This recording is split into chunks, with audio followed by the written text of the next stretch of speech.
जय श्री माता जी। हम सभी परम पूज्य श्री माता जी के श्री चरणों में प्रणाम करके अपनी कुंडलिनी उठाकर बंधन लेंगे।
तीन महामंत्र और श्री गणेशा मंत्र।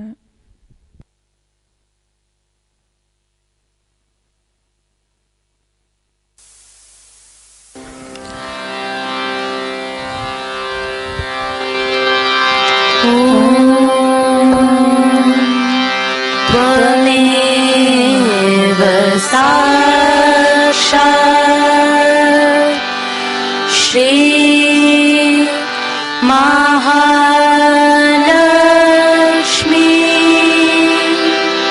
महासरस्वती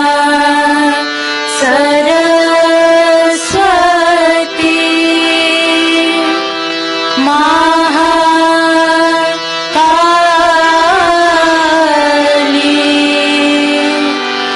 त्रिगुणात्मिका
नमो नमः। ॐ त्वमेव साक्षात् श्री गणेश साक्षात् श्री आदिशक्ति माताजी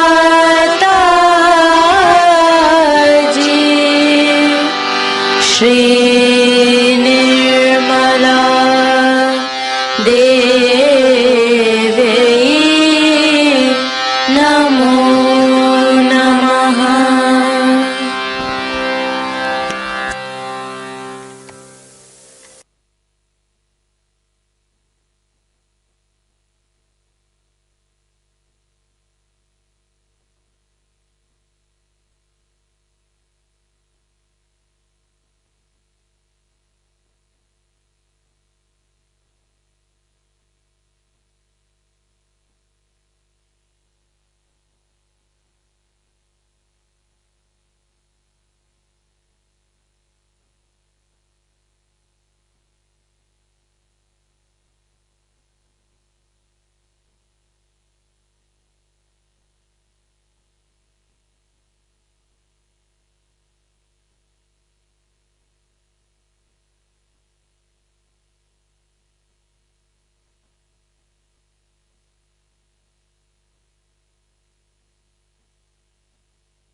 ध्यान की इसी शांति में, इसी आनंद में अब हम सभी परम पूज्य श्री माता जी की अमृत वाणी आत्मसात करेंगे।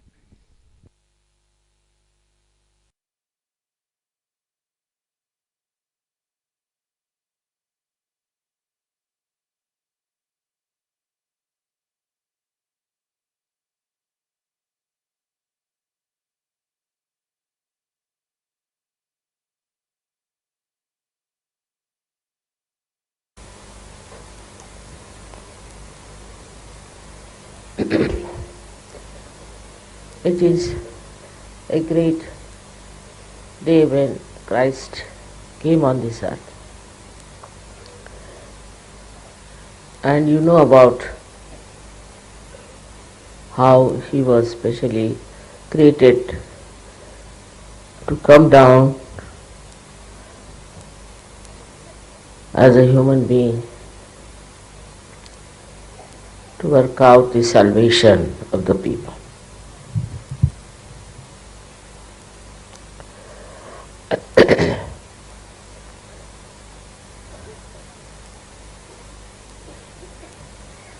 It is said that he came to India in Kashmir and he met there the king Shalimahana.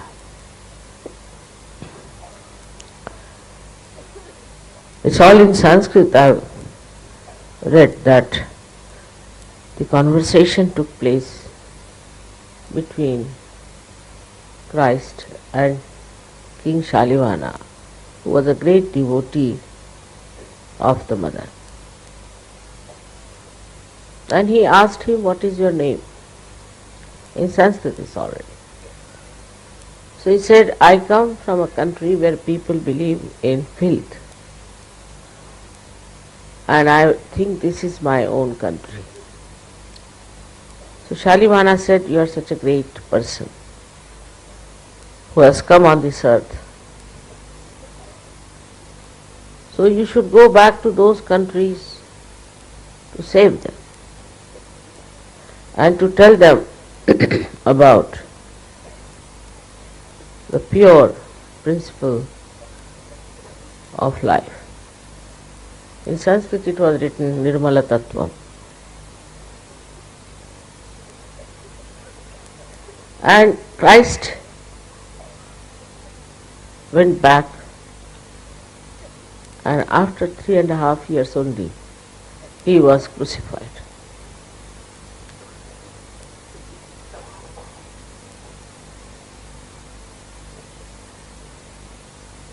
These were special days. I call them the days of tapasya. Same time Buddha and Mahavira were born. At the same level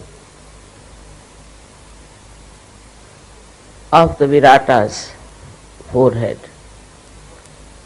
As you know that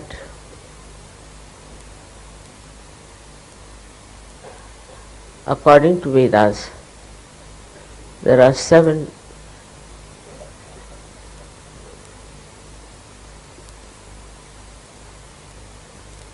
awarenesses we can go through, or the subtle qualities we have within ourselves.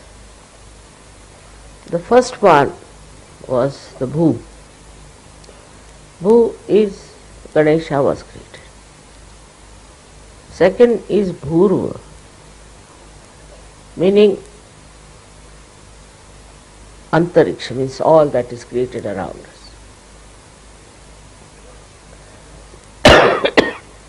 The third one is Swaha at Nabhi Chakra. Swaha is the one where you consume everything. Is in modern times you see people go on consuming everything. All kinds of books they will read. They'll go to all kinds of things, and if you tell them, why do you do it? What's wrong? Why do you dress up like this? What's wrong? This just consumption of everything goes on. But then at that time also there is another great thing within us, is called as Svadha, where we sustain the dharma within us, Svadha, dharma of it. See, those people who say there should be no blind faith and this and that. It's not blind, but it's an inner urge. Why we love our parents? Because there's a dharma within us. Why do we live in our country? Because there's a dharma within us. All these dharmas are there. Why a wife loves her husband? Because there is dharma. Why the husband loves the wife? Because there is dharma. When this dharma is within you, we not call it religion because it can mean something else. This one is sustained, dharayati. Once it is sustained within ourselves, it becomes svadha. That's our capacity, that's our quality, we can call it a innate understanding. Some of them are even in the animals, like attachment to parents, attachment to their masters.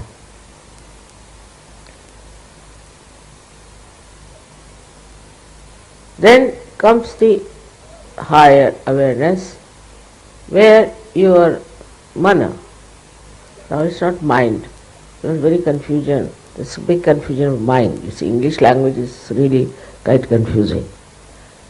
Mana means by which we have emotions. Now recently I read that they are now talking about not only of IQ but EQ, means emotional coefficients. That means a person who has only intelligence is not alright. He must also have the balance of emotions. They are coming to it now. But first they only used to praise people who have IQ. That's not the situation. So now it is different, perhaps they are realizing that through intelligence how people have created chaos, violence, all kinds of destruction on this earth. So now they are talking about a higher capacity within us called as EQ, which capacity is emotional. This emotional capacity comes to you as the inner urge, as the inner capability, which you cannot avoid. A person may be anything in life, but if he has no love, if he hasn't got any emotional feelings, then he is not complete. Now these emotional things also could be very limited, no doubt. There could be something that get attached to somebody or something can happen. As also the IQ, where we get attached to some idea, like Hitler had some idea, and he believed that it was the truth and he has to do it. So when you get attached to one idea like that, you can just do things which are not at all helpful, supportive or nourishing to reality. All these things have happened. Wars, destruction. Also, as you see nowadays, the people are trying to secretly destroy others. All these are coming as the anti-feeling, where the mana has developed a domination of the intelligence, where emotions are dominated by intelligence and rationality.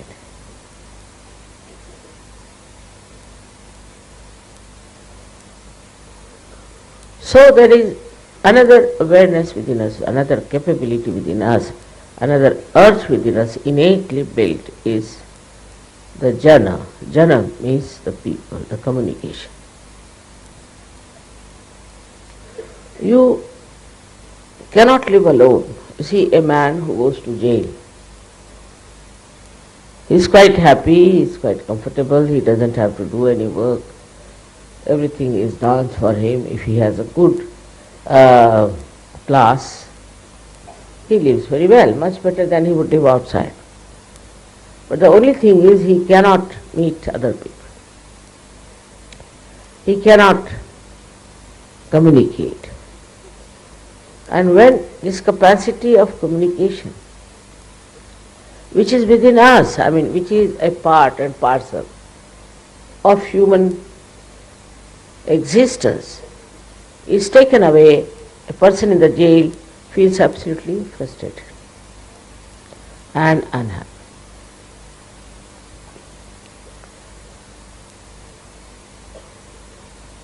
He doesn't mind laboring, doing all kinds of menial work, as long as he is not in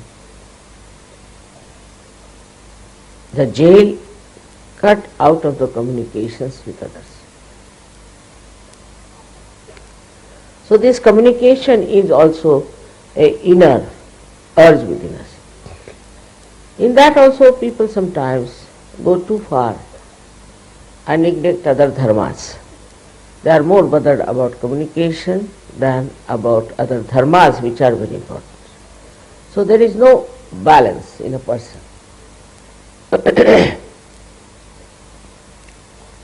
Then comes the sixth awareness within us, which is a very interesting thing.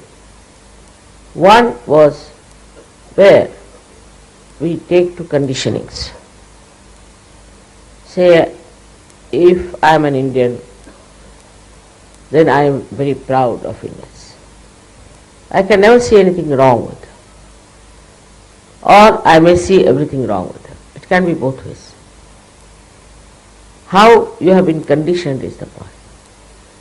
And this conditioning comes to us through our sixth center of Agya. And the another thing that we develop when somebody tries to condition us or to control us,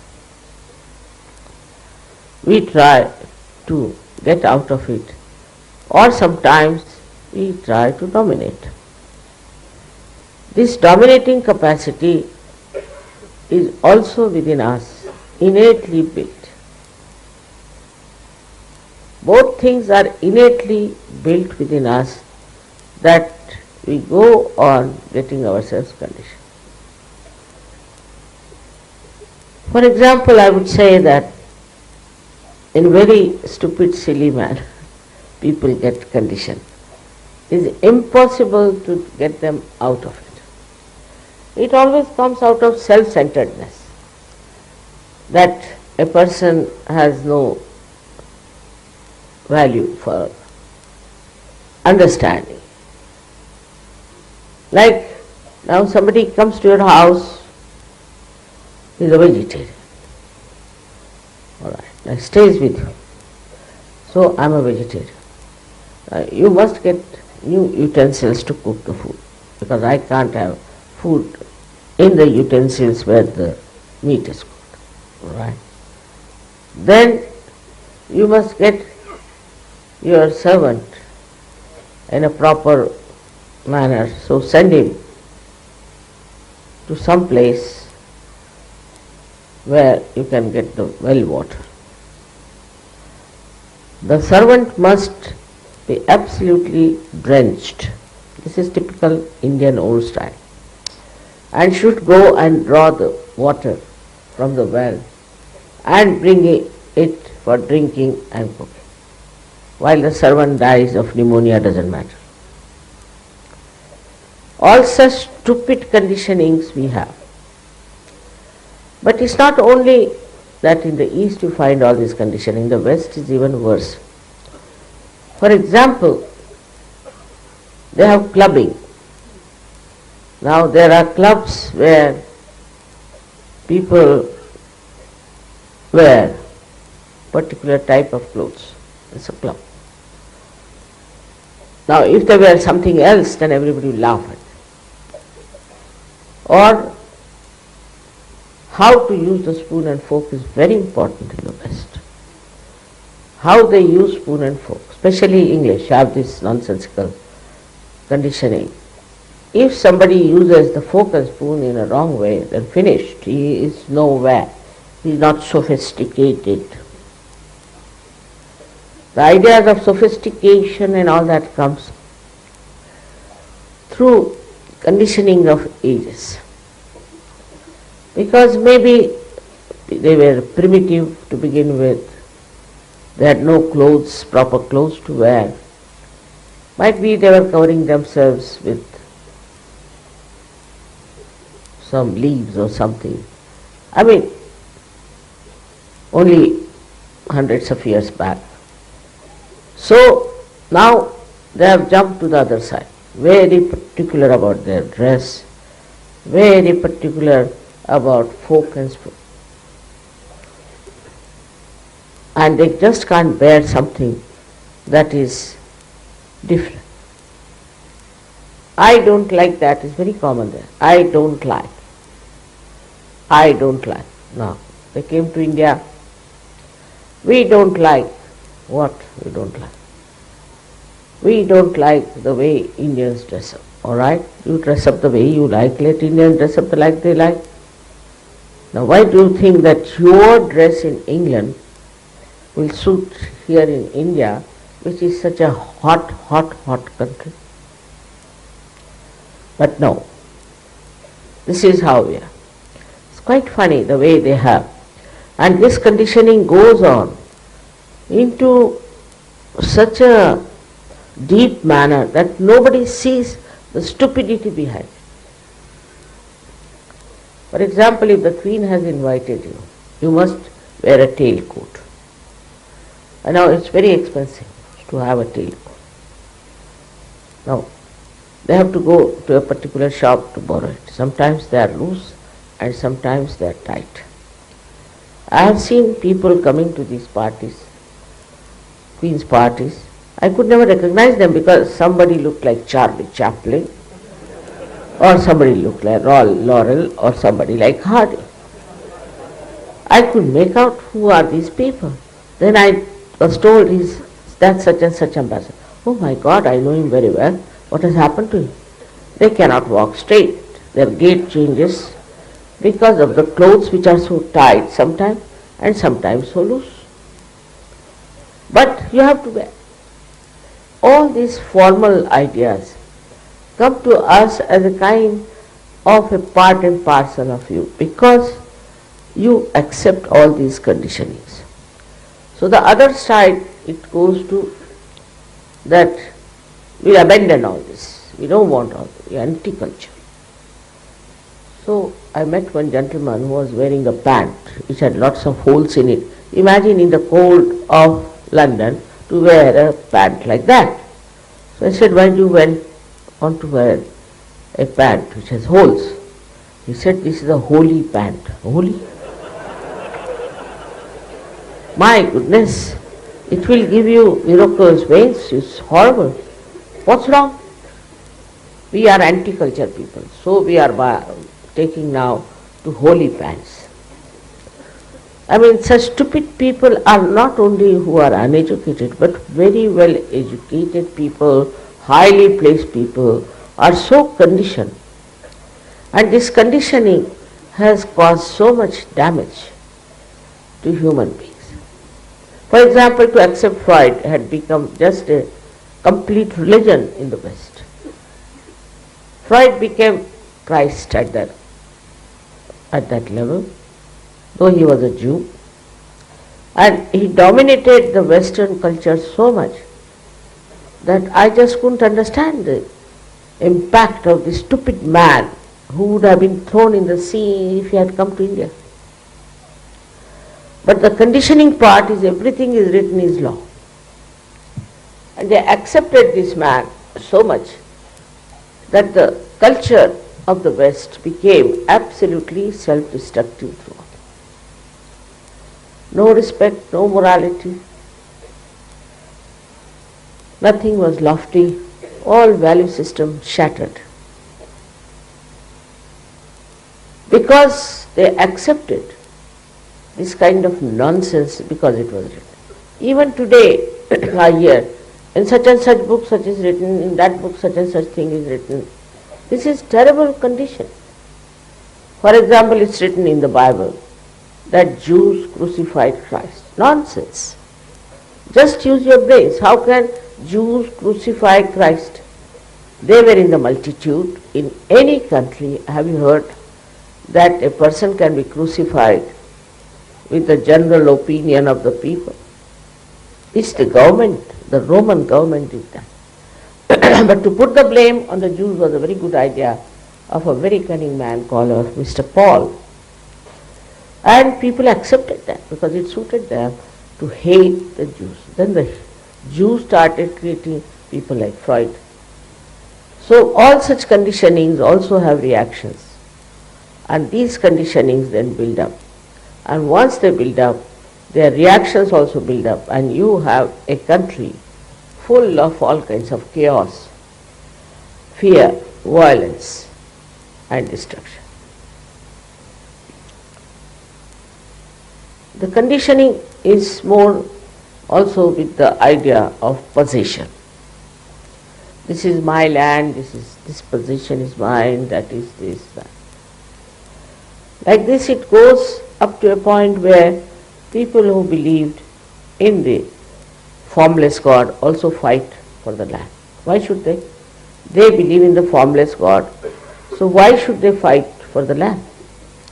But they will go on fighting for the land, and this fighting for the land can go to any extent of very cruel things that whole country can work out. Conditionings are of every kind, if you see, are blinding your eyes. For example, they believe in Quran. Simple thing is, Quran was never written by Muhammad Sahib. He never knew how to read and write. So, it's a fact. For 40 years it was not written. There was a fellow called Mubayya or something like that, who killed Hazrat Ali, his sons. The second Khalifa. The first one died very early. Then he killed the third one also. Then he killed the fourth one, just to become himself the Khalifa. And the liver of this fourth Khalifa was eaten by the mother of this horrible fellow who hated women. So he puts it down in the Quran, all the things against women, and people accept it because it's in the Quran. Somebody has made fun of Quran and written what's wrong and so stupidities and other. So I asked him, what is the use of writing this book? What is the use? He said, I never thought of the use. Then why did you write? It must have some use. It's a useless book. I said, it's only useful that by reading this, all the people who are Muslims who are not Muslims will laugh at Islam, and those who are Muslims will say, wow, well, this is our book. Whatever it says, we believe in it. We are conditioned like that. So you don't solve the problem. So he said, then what should I do? I said, you write another book. Saying this all stupidity I have written of Quran, because I know it was not written by Muhammad Sahib. Don't write anything Muhammad Sahib against him. He is the one who is the incarnation of Dattatreya. It's a fact. So you write that he never wrote it, so all these people have done all these things. This conditioning can be removed if you know what sort of life Christ led. Very important. First of all, he was born in a manger. To be born in a manger means in a poor circumstance. That means he showed there's no need to have money, or there's no need to have a huge big properties or anything to be impressive on people. Those were the days where people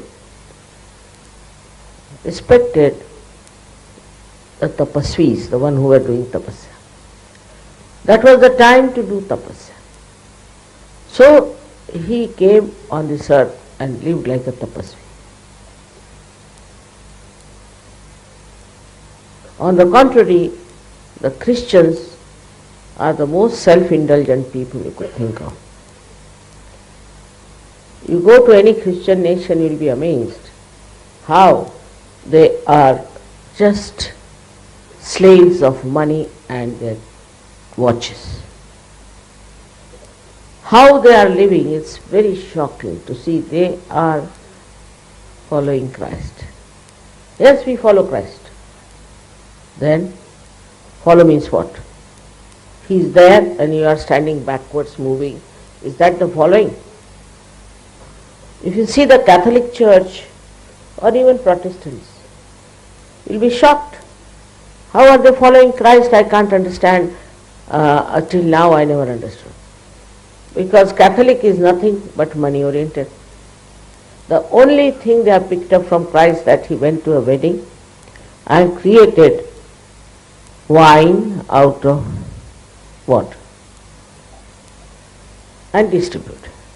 Now this wine is just the juice of the grapes. It's also called wine in the Hebrew language. Thank God I've read Bible in Hebrew translated directly.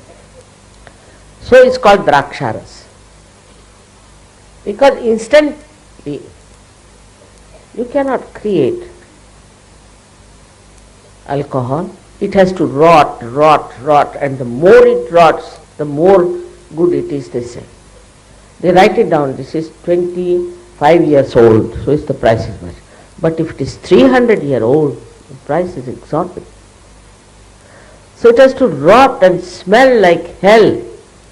Then only it's a good alcohol, is a fact. How could Christ create that instant, that moment, alcohol? But now what I find is this, that if somebody dies, they will take champagne to celebrate what? Good riddance of bad rubbish. Or when somebody is born, they will do it, but on Christmas Day especially, after coming from church, don't go to any Christian's house. Even the Indian Christians have started following the Western people, because Indian Christians believe that Christ was born in England. All such ideas have come from where? Is because the English and the Portuguese and the French brought Christianity to us. Now, by any chance, are they Christians? What business they had to bring Christianity to this place? They took Christianity to all the places, especially Spanish. Spanish, Portuguese went round the whole world to spread Christianity, and today is the mess that you see in those people. They are nothing but drunkards. Yesterday I was going back and the sea was full of happiness and joy, and the water had reached a very high level. It happens with me. But what I found, there were 4 or 5 Christians coming, singing carols and just completely drunk. And I was thinking they'll be drowned in this water very soon. This was the great boon of Christianity on human beings, that you can drink as much as you like.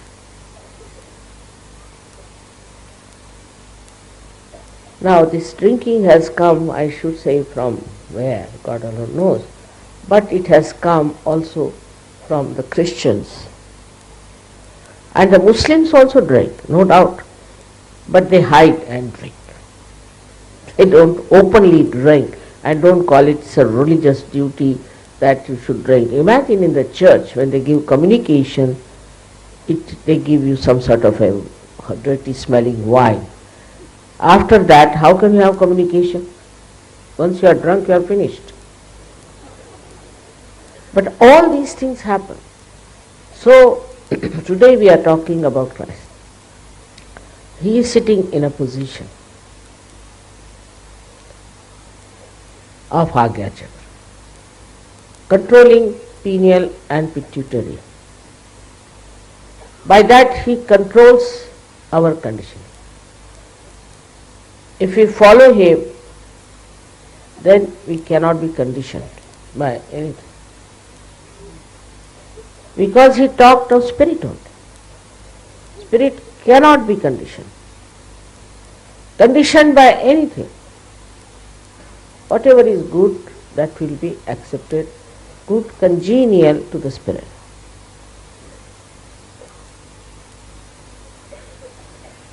It's a different attitude of a person who is spiritual. Like we had people here, I know they are not very comfortable. Some of them are put into the stands here and there. But they are enjoying, because they are enjoying the spiritual atmosphere. They don't care where they sleep, where they live, what they have. This is all because you have entered into the kingdom of God. But those who have not, so much worried, this is not good, I want this way, that way, all material happiness they seek, trouble everybody, criticize everybody, get angry with everybody. But actually, they haven't got spiritual joy. And they can never be really in joy unless and until they become fully spiritual. Christ has openly said that you have to know yourself. Same in Quran, Muhammad Sahib has said, unless until you know yourself, you will not know God. There are lots of truths still in Quran I find left over by this Muwayya, and also in the Bible, also in the Jews. I find their Torah and all that has lots of truth, but is covered by all this kind of thinking, rationality and adjustments they have done for their own use.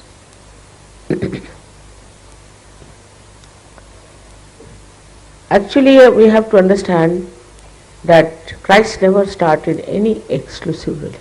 No. None of them. Especially Muhammad Sahib has talked about Abraham, he's talked about Moses, he's talked about Christ and his mother much more than in the Bible, respected her. And he said there have been more than 1 lakh walis, means realized souls, before. But still Muslims are some sort of a unique people because they call themselves Muslims. Whether they drink doesn't matter, whether they womanize doesn't matter, they kill people doesn't matter. They're running after few things which are forbidden to them, but still they are Muslims. Same with the Christians. Difficult to find a man who is a real Christian who follows Christ before realization. After realization, of course, we are different. But for that you have to cross this Agya. Agya also is there, which has to control your ego. Christ in his lifetime showed how ego works. His own crucifixion itself shows how Christ, such a great incarnation of purity, was crucified. Shows what people are like, what they did to him, how he was troubled and tortured by these stupid people, and then how he was crucified by the government. In the beginning there were many Sahajogis, I should say they were called as Gnostics. Gna in Sanskrit means knowledge. Who had the knowledge about self? Christ has said, thou shalt. He said that, know thyself. You have to knock at the door, meaning you must have Shuddha Ichha, otherwise it won't work out. Nobody can force. He controls the ego. He is the one who gives you the balance. But if you go to the West, you know they are nothing but some sort of a stupid donkey-like ego. The way they talk, the way they behave towards each other, it's a big eye-opener. They are developed. How are they developed? God knows. Oh, they are very advanced, sophisticated, this, that. With this Agya catching, Christ has said in his Lord's Prayer, forgive us our trespasses as we forgive them who trespass against us. What a big thing to say. But one thing I have seen in the West, people don't know how to forgive. They are full of hatred. And they cannot ask forgiveness because they are full of terrible ego. though they will feel guilty, but they will never ask for forgiveness. They'll never say that, oh God, forgive me for what I have done. This is so common now. For example, the Nazis. They killed so many people, and still you find these neo-Nazis coming up, even in Italy.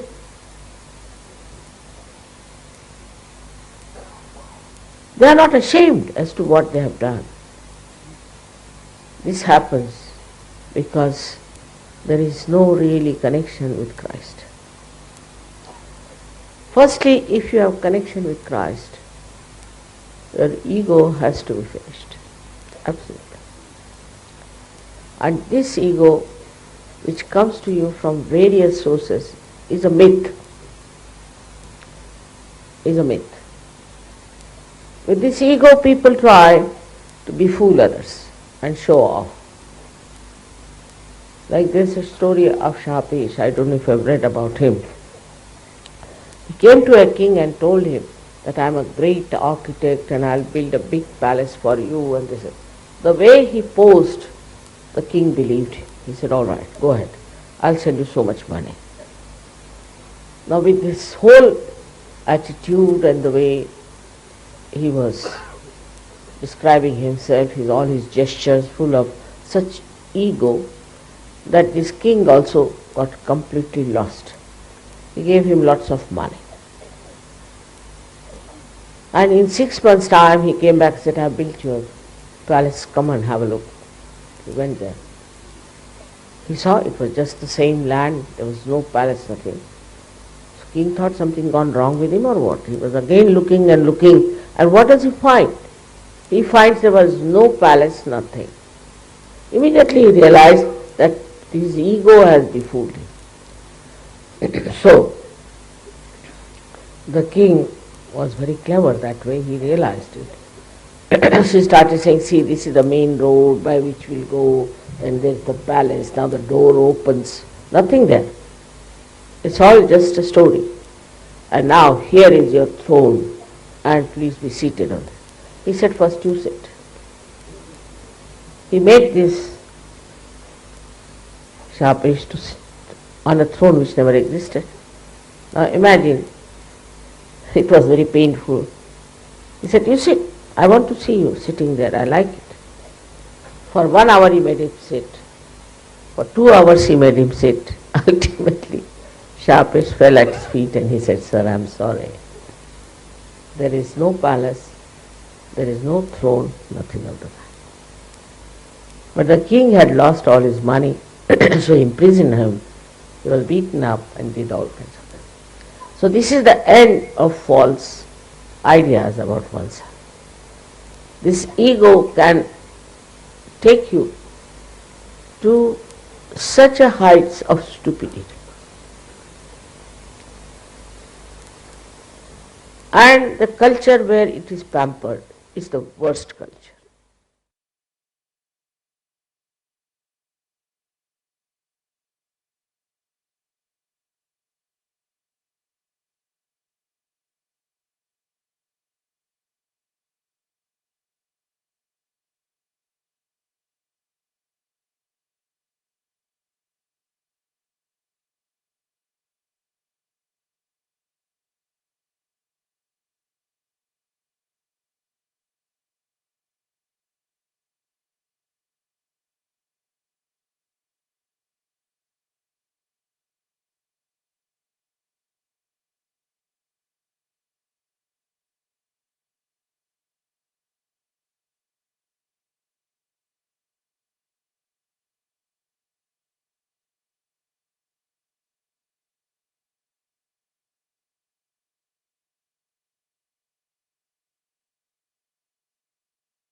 अब हम सब मिलकर परम पूज्य श्री माता जी की आरती करेंगे।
सबको दुआ देना माँ, सबको दुआ देना।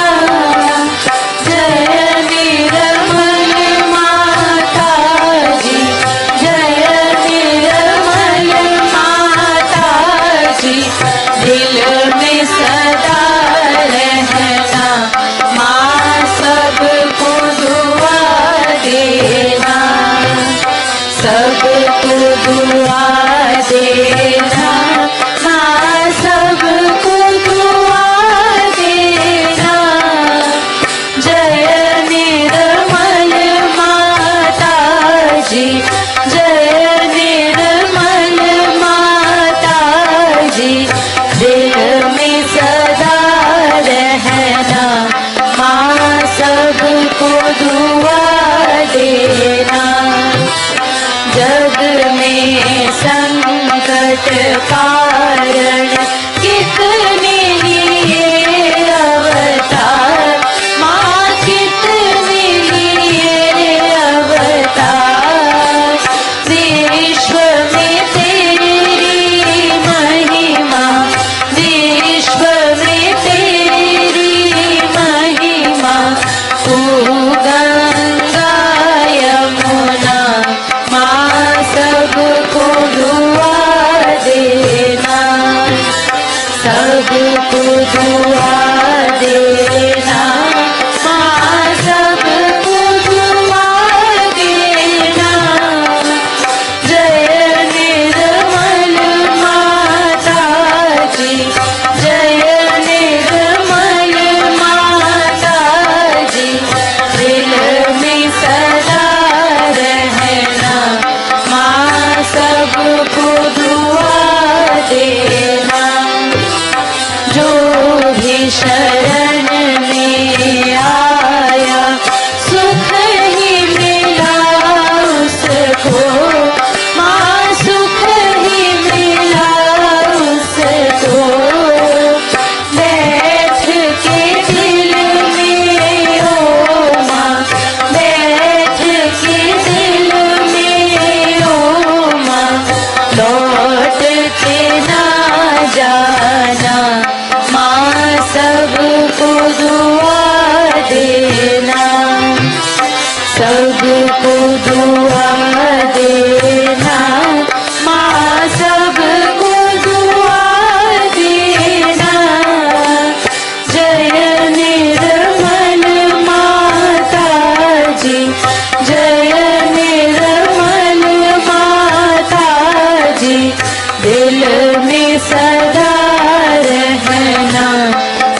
दुख से दूर करना, माँ सबको दुआ देना, सबको दुआ देना, माँ सबको दुआ देना। जय निर्मल माता जी, जय निर्मल माता जी, दिल में सदा रहना, माँ सबको दुआ देना। जब दिल में आए तब मधुर संगीत सुन लो, माँ मधुर संगीत सुन लो। होए सके जो सेवा, होए सके जो सेवा, हमसे करा लेना, माँ सबको दुआ देना, सबको दुआ देना, माँ सबको दुआ देना।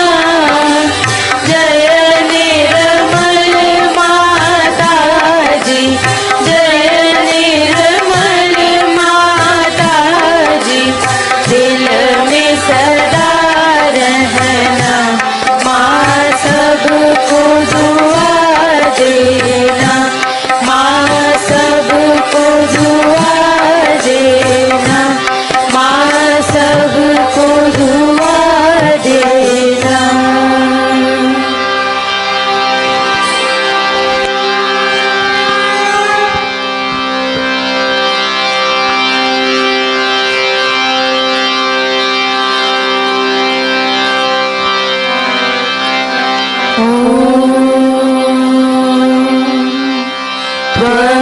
त्वमेव साक्षात्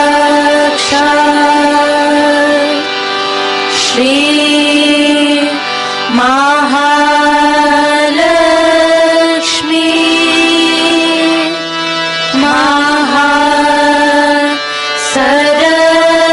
महासरस्वती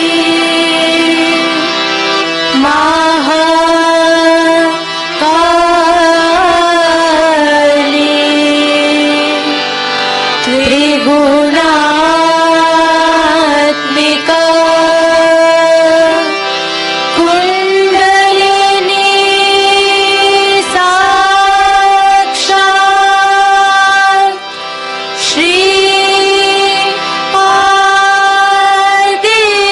आदिशक्ति माता जी। श्री निर्मला देवी नमो नमः। ॐ त्वमेव साक्षात् श्री कलकी साक्षात् श्री आदिशक्ति माता जी। श्री निर्मला देवी नमो नमः।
देव्यै